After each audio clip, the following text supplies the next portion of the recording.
Salut tout le monde, c'est Neo77 Tester pour aujourd'hui une petite présentation d'une petite console, une réédition de la PlayStation 1 de chez Sony, voilà, donc qui date depuis quand même, ça fait déjà un peu plus d'un an qu'elle est sortie, si je ne m'abuse. Mais voilà, je l'ai acheté que maintenant. Alors pourquoi? Parce que effectivement, quand elle est sortie au prix aux alentours des 90 euros, ce qui est excessivement cher pour l'objet, enfin pour l'objet que c'est en fait, hein. Voilà, c'est une toute mini, enfin c'est une toute petite, un tout petit bout de, enfin, tout petit bout de plastique avec deux manettes, etc. 20 petits jeux qui sont pas exceptionnels. Enfin, dans les 20 en tout cas, il y en a certains qui sont très bien, d'autres qui sont moins bien, d'autres qui n'ont rien à faire comment dire, dans la console, hein. Il y aurait pu y avoir, je pense, un effort fait du côté de chez Sony par rapport à ça. Mais voilà, donc j'ai acheté cette console. Alors pourquoi? Parce que j'ai eu un bon de réduction, donc je l'ai acheté sur le site de Boulanger. J'ai eu un bon de réduction, j'avais eu un bon de réduction de 10 euros, il me semble, sur le site de Boulanger. À l'heure actuelle, elle est au prix de 19,99 €, donc on peut dire 20 euros. Voilà, quand elle est sortie, donc le prix était à sa date de sortie de 90 euros. C'était pour moi un prix hors, enfin c'était un prix qui n'avait pas lieu d'être pour une petite console comme ça. Voilà. Donc je n'ai pas acheté ça. Là, j'ai attendu, contrairement à d'autres youtubeurs qui se sont jetés dessus, enfin jetés dessus entre guillemets, qui ont voulu voir ce que ça donnait et qui ont dépensé des sous, enfin oui et non, hein, euh, ça fait toujours plaisir d'avoir un petit objet de collection, mais j'étais pas prêt à mettre 90 euros dans une console comme ça, voilà. Donc là, elle était au prix de 19,99 €. J'étais même pas prêt à mettre 20 euros, en fait, je vais vous dire franchement. J'attendais qu'elle soit entre une dizaine et une quinzaine d'euros, ce qui m'étonnerait, enfin, personnellement, ça m'étonnerait qu'elle descende à un prix en dessous des 20 euros, enfin même si là elle est au prix de 19,99 €, mais j'avais un bon d'achat en gros de 10 euros, donc ça m'a fait payer en gros, donc j'ai eu la PlayStation Classic Mini pour un prix de 10 euros. Voilà, donc ce qui est plutôt pas mal. Je compte pas faire de déballage, hein. De toute façon vous le verrez dans le titre, il n'y a même pas de déballage, présentation, quoi que ce soit, hein. C'est la PlayStation Classic Mini. Quelle console de, voilà, ça va être le titre. Donc quelle console de, donc vous allez dire quelle console de merde, oui peut-être. Après je vais un petit peu défendre cette console, parce qu'il y a eu beaucoup de critiques de fait, et je suis tout à fait d'accord sur ces critiques-là. Là, il n'y a pas de problème. Après, comme on dit, hein, les goûts, les couleurs, ça se discute pas. Il y en a qui doivent kiffer cette console, d'autres qui n'aiment pas, d'autres qui trouvent que c'est du vol, d'autres qui trouvent que c'est un juste prix.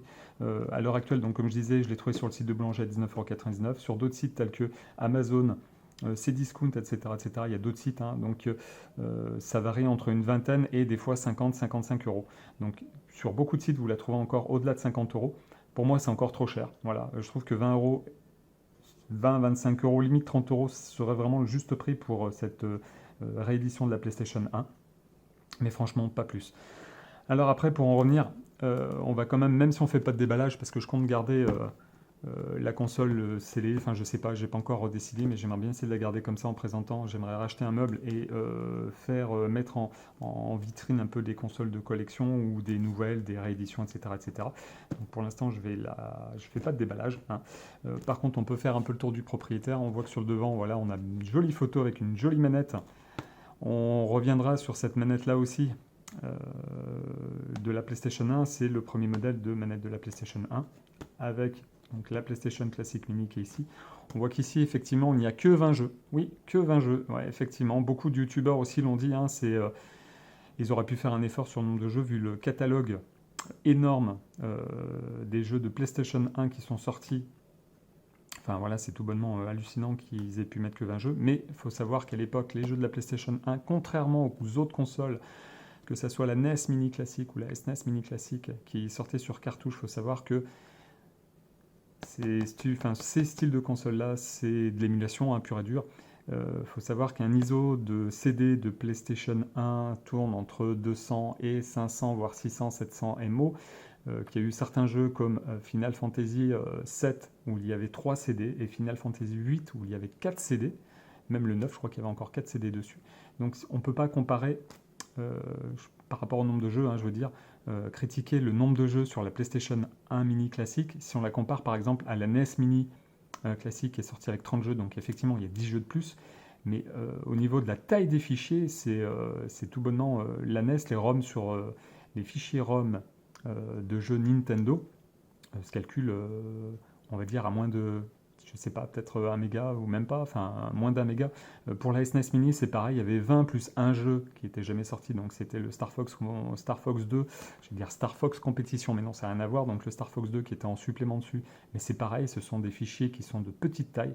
Donc au niveau de l'électronique, de la carte embarquée sur ces consoles-là, il fallait des puces mémoire de petite taille, hein, voilà, enfin voilà, il n'y avait pas besoin d'avoir quelque chose d'énorme. Je pense que là-dessus, normalement, avec 20 jeux qui font entre 300 et vu qu'il y a Final Fantasy VII, à mon avis, il doit y avoir au moins minimum 16 Go de mémoire. Donc là-dessus, voilà, je voudrais défendre cette petite console où en fait, le truc, c'est que beaucoup d'entre nous, on l'a quand même pas mal, on lui a quand même pas mal, enfin cassé pas mal de sucre sur le dos en sachant qu'il y avait que 20 jeux. Mais bon, vu la taille des jeux, je pense que voilà. Après, c'est vrai que niveau qualitatif, les jeux sont pas exceptionnels. Il y a peut-être sur les 20 titres, il y a peut-être, on va dire 6 titres. 6 titres qui sont quand même pas mal, auxquels j'ai joué quand j'étais plus jeune. De toute façon, on va les voir derrière, hein. On voit ici Battle Arena Toshinden, pardon. C'est le premier jeu de combat en 3D que j'ai pu jouer, que j'ai passé pas mal de temps avec un ami à moi. Cool Border 2, que j'ai joué sur PlayStation 1 et mon PC. Destruction Derby, des heures de folie avec des potes à moi. Final Fantasy 7. Ce jeu-là m'a fait aimer les Final Fantasy, voilà. Donc Grand Theft Auto, c'est pas un jeu exceptionnel. Voilà, donc déjà là, pour moi, jeu exceptionnel, enfin jeu, très bon jeu. Il y a Battle Arena Toshinden, Cool Border 2, Destruction Derby, Final Fantasy 2. Alors Intelligent Cube, je vois pas ce qu'il a foutu, Jumping Flash non plus. Alors Metal Gear Solid ou Metal Gear Solid, un jeu très bien aussi, même si je suis pas adepte de ce genre de jeu. Mr. Driller, rien à foutre ici. Oddworld Abyss Odyssey, ça c'est un bon jeu, ça aussi. Rayman, un bon jeu. Resident Evil, un bon jeu. Persona, j'ai pas connu, je dirais pas. Enfin voilà, certains diront que c'est un bon jeu. Moi, je trouve pas plus que ça. Ridge Racer Type 4, pas exceptionnel. Super Puzzle Fighter 2, pas exceptionnel. Tekken 3, très bien. Siphon Filter, pas mal. Tom Clancy 6, rien d'exceptionnel. Twisted Metal, rien d'exceptionnel non plus. Enfin, pour ma part, tout du moins, attention, je parle pour mon cas à moi. Peut-être que pour certains, les 20 titres sont exceptionnels. Bon, je parle pour moi. Après, voilà, c'est pas ma parole n'a pas voilà, mais pour mon cas Wild Arms aussi, bon, c'était vraiment pas un jeu auquel voilà, pourtant j'y ai joué, j'ai vraiment pas kiffé du tout, voilà, contrairement à d'autres. Sur les côtés, on voit quand même que l'emballage est bien de chez Sony. On voit les petits trucs jaunes, le petit logo Sony, même les références en fait ressemblent beaucoup à ce qu'ils avaient sorti à l'époque, donc SCPH-1000R. Là encore, un petit descriptif.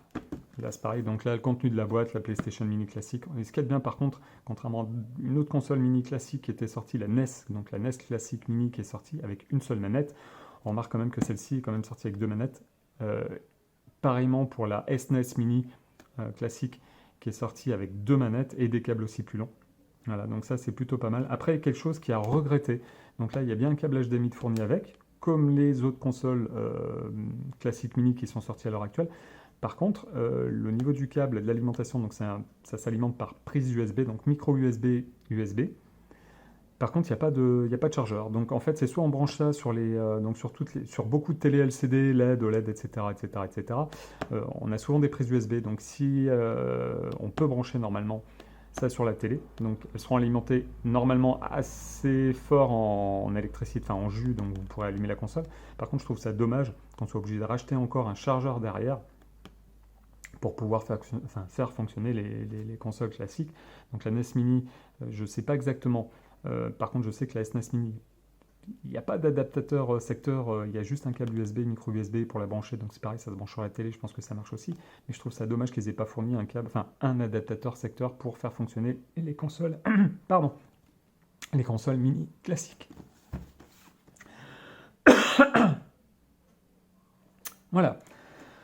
Qu'est-ce que je pourrais dire d'autre?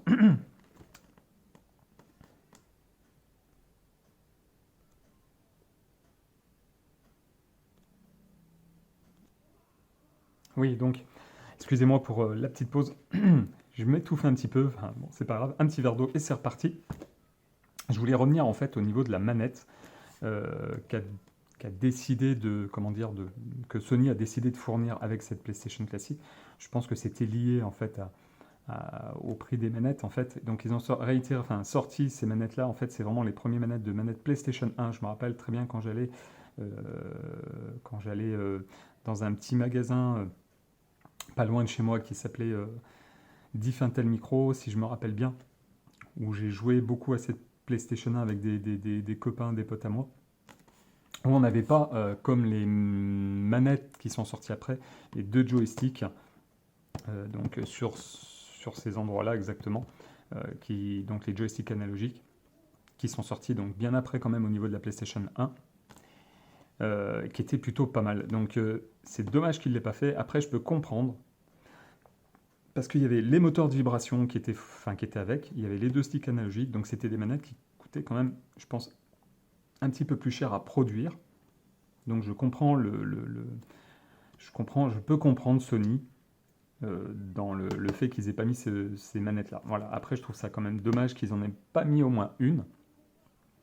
Comme ça, on aurait une manette de vraiment quand elle est sortie au moment de la manette, enfin, vraiment au début de la PlayStation 1, puis par la suite le modèle d'après. Donc je trouve ça juste dommage qu'il ne l'ait pas fait. Bon, après, ça, c'est pas grave, mais je peux comprendre, mais je trouve quand même dommage. Voilà. Donc, j'en reviens après au comparatif, enfin, un petit comparatif par rapport donc à la NES Mini classique et la SNES Mini classique. Donc beaucoup se plaignaient par rapport au nombre de jeux, par rapport à la qualité des jeux, mais bon, comme je l'ai dit tout à l'heure, n'oubliez pas que même la SNES Mini classique ou la NES Mini classique qui est sortie avec 30 jeux, ça fait peut-être 10 jeux de plus, mais c'est pas tant que ça en fait. Et quand on voit la SNES Mini classique, qui a pourtant eu du succès, n'avait que 21 jeux réellement. Donc après, ils auraient pu faire mieux, ouais, effectivement, ils auraient pu mettre une quarantaine, une trentaine, limite une trentaine, voire une quarantaine de jeux, ça aurait été vraiment très bien. Après, il faut savoir qu'à l'heure actuelle, la PlayStation classique, on peut lui rajouter des jeux, donc je ne suis pas là pour vous dire comment, vous allez voir sur Internet, vous tapez sur Google, etc., vous trouverez plein de moyens. Mais après, donc, je l'ai pris surtout pour un objet de collection. Je ne sais même pas, comme je vous ai dit tout à l'heure, si j'allais l'ouvrir pour l'essayer. Je pense plutôt qu'elle va atterrir dans une vitrine. Personnellement, je pense que ça va être comme ça, voilà. Donc, je pense que j'ai fait le tour de ce que je voulais dire concernant cette petite console. Voilà, donc j'espère que ça vous aura fait plaisir, que la vidéo n'aura pas été trop longue. Je voulais quand même en parler et en dire quelques mots, parce que ça a quand même été une console, après la Super Nintendo, ça a quand même été une console de ma jeunesse.